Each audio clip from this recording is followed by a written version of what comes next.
everyone. In this presentation, the last 400 years, part 1, we'll look at actually the situation we're in today. Why do people think the way they do? If you ask a person on the street if they believe in God or they believe in spiritual experiences, you get all kinds of answers. Some people don't believe in God or the spiritual world. And so why is it we have so many complicated thoughts at this day and age? Was it always like that? You know, the last 400 years, I'll explain this presentation, has been a war between God and Satan over the minds of people. God has been reaching out to us, but Satan has been bombarding our minds with all kinds of complicated ideas.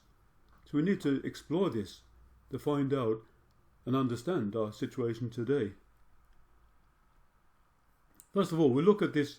There's three main periods in the last 400 years, from 1517 to 1648.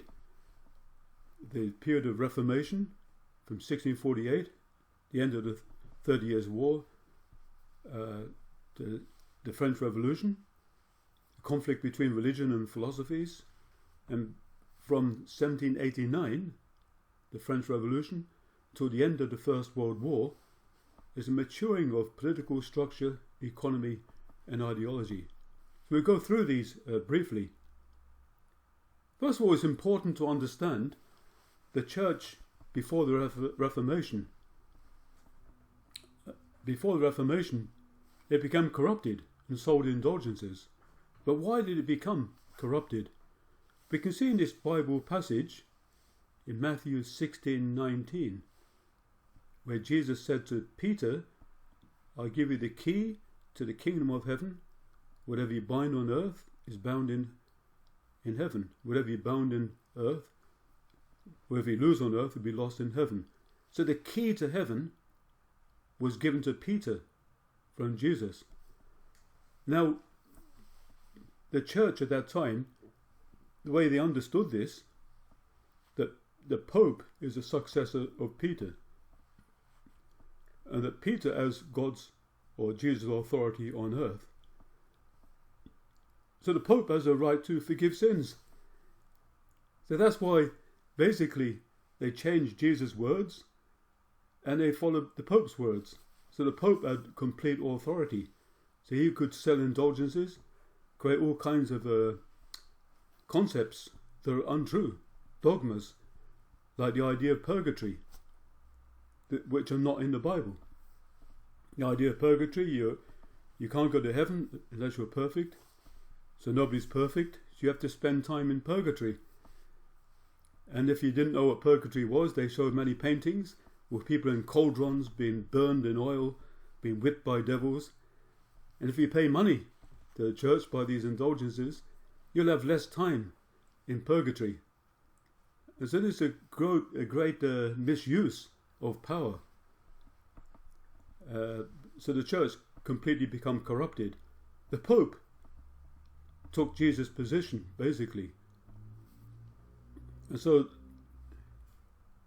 the Reformation happened basically finally after so long in 1517, but it spread throughout Europe. Now it's important to understand this led to a 30 Years' War, and the Catholics, those nations closer to Rome, they remained with Rome mostly, and the Protestant nations opposed Rome. They enjoyed their freedom from Rome. But you can see from this incredible change in the world, not only spiritually, religiously, but also politically. Because the Protestant nations, prior to the Reformation, the Catholic nations were very prosperous. You had the Portuguese Empire, the Spanish Empire, the Austrian Empire, all over the world. But after the Reformation, the God's blessing went to the Protestant nations because they're more righteous, they're more focused on the truth. So therefore we have the German Empire, the Dutch Empire, the British Empire, and so on. many nations in Norway, Sweden become very prosperous, and then finally America. So we've got a great change on the earth, because God always favours those who are closest to his ideal, his truth, and this was the Protestants at that time. Now, the original nature of human beings, you see on the left here, was restricted because of the Catholic Church. So two movements needed to liberate people. People were restricted in external sense. For example, they couldn't develop religious art or scientific ideas because the church controlled that. The church always maintained that the earth is the center of the universe, or is the center, whereas many people discovered that actually that's not the case, that the earth is not the center. But if you oppose the church, you're in big trouble. The people are not free to develop science, reason and philosophy. And so the Renaissance came about to bring that freedom. In the more internal side, the Reformation. This brought the religious freedom. Basically, Martin Luther in Germany, Calvin in France, Zwingli in Switzerland, and Wycliffe in England, they brought the Reformation to all of Europe. First of all, by translating the Bible into their own languages, and brought religious freedom to a break away from the Catholic Church. Now, these two streams, the internal and external developments, continue progressing. So on the external side, we have the Enlightenment. People like Descartes, Bacon, Herbert, Strauss, Feuerbach, Darwin, Freud and Marx.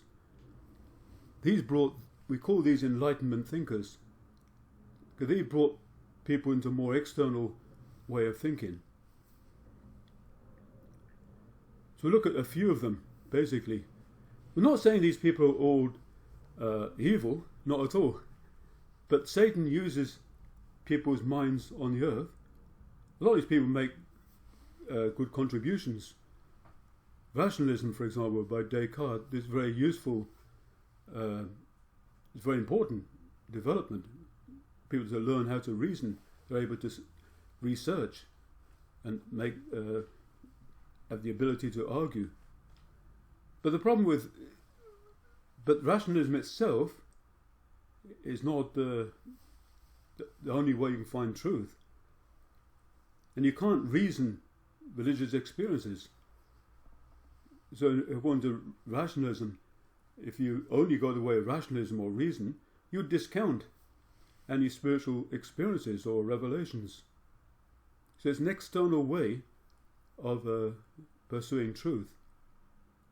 Francis Bacon, had the idea of empiricism. This is the experimental method. A truth can be known only if you can repeat the experience.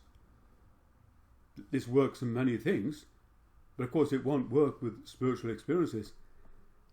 It works if you're making a cake, you put certain ingredients together, and you get the same result each time. But an empiricist might say, if you had an experience of Jesus, for example, he might say, can you repeat that experience? And of course you can't, not at will. You might have more experiences of Jesus later on, but you can't just repeat a spiritual experience at will. So an empiricist is likely to reject your experiences. Edward Herbert, the idea of deism. Deism is the idea that God created the earth, but he left it. He has no more connection with the earth. So in deism, there's no connection between God and human beings. So deism is the first step toward atheism. In a way, it is atheism. Feuerbach, he wrote a book called The Essence of Christianity. Sounds a nice title, The Essence of Christianity. But the content of his book, he believes that God is only a product of the human mind. That's all. God is not real. See, this is the idea that actually God created, man created God, not God created man. And so this is an atheistic book. Man created God. Strauss wrote a book, The Life of Jesus. Again, a lovely title. But he believes in the book that actually he discredits all the miracles of Jesus. So these people, they basically discredited religious experiences. Anyway, there's more. There's these three I'm going to mention now, Darwin, Freud and Marx. They brought about kind of an assault on the three blessings. It's important to remember that the Messiah comes to restore the three blessings on the earth. The three blessings that Adam and Eve were supposed to realize, which was the purpose of creation. So look at how that happened. First of all, we have Charles Darwin. It's unclear whether Darwin believed in God or not, but his theory of evolution was understood by millions of people, that God is redundant. They don't take the creation of God seriously. And many believe that we're nothing more than the descendant of an ape. But this is a wrong view of a human being. And that's assault on the first blessing. The first blessing means we're a child of God, and we need to grow to reach perfection and become one with God. But if you believe you're a descendant of an ape, you will never take that seriously. Secondly, Sigmund Freud. He had the wrong view of human problems. According to Freud, all our mental problems are the result of, are caused by repressed sexual desire. But is that real? If you believe that, what's the solution? You just act out all your fantasies. What will that do? Will that solve your problems? No, you'll be very promiscuous, and you have more problems, and you'll have guilt, and it will affect and destroy any family relations you may have. So this is clearly, and this is a cause of the sexual revolution that began in the 60s. Many people believe his ideas, often justified their practices by his theories. The sexual revolution started in the 1960s, and it affects all people to the present day. So this is a wrong view of human problems, an assault on the second blessing, which is to have an ideal family relations. Thirdly, Karl Marx. Karl Marx was atheist, the founder of communism. He had a wrong view of material.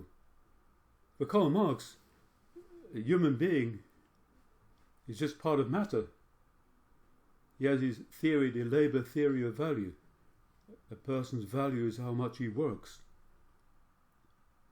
And if you don't work, you have no value. And because of this, matter is the only value there is.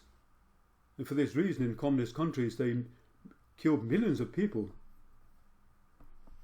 Many genocides happened in the Soviet Union, China, because of through communism.